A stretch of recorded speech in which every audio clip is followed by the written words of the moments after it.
Now, we want you to become proactive, not just in monitoring where your kids are, but also in transitioning across activities, so that when you are making a major change in what your family is doing with this child, I want you to stop. So everything stops. Okay, hold your horses, wait a second. It's homework time.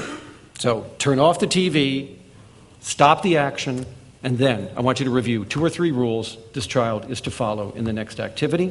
Then I want you to set up what is the incentive, what's in it for him, what are you offering? Points, tokens, privileges, extra time on Nintendo or Game Boy or Wii or whatever, what are you offering, right? Next, what's the punishment? What's he going to lose? Make it clear.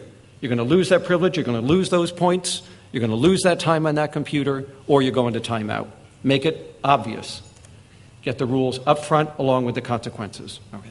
Now, I want you to distribute the consequences throughout the task. You don't wait till it's over. There should be rewards every so often during the task, or they'll never finish. Then I want you to review with them. What do you think? How did you do? How could we do this better?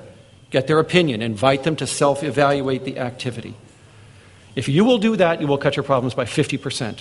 What do most parents and teachers do? They do reactive parenting. You go about minding your own business, doing your laundry, fixing dinner, until the problem occurs.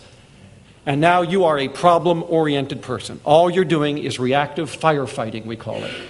Had you just set your plan up front, whether it's before you go into a store or a restaurant, or you start homework, or we go to recess, or we have friends visit, or we go in grandma's house, every one of those is a major transition. You need to stop and do transition planning. Now, what are you going to do when your child is not with you?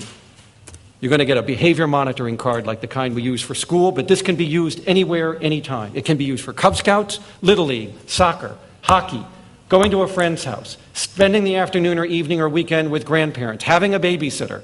Any place this kid is going to be and you're not there, you can monitor it with a monitoring card.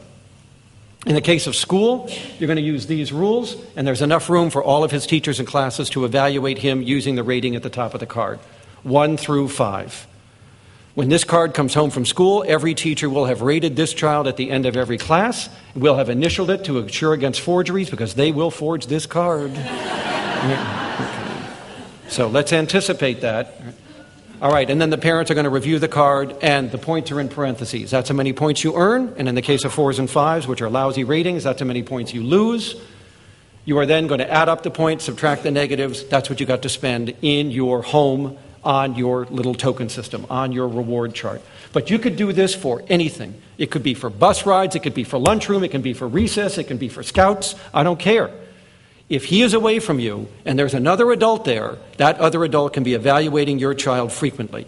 Whether it's every 15 minutes, whether it's at the end of every 45-minute class period, as it is in school, doesn't matter. Frequent evaluation comes back to you. You deliver the full consequences based on that card. And here again, you can start to cut down problems by increasing accountability, even in places where you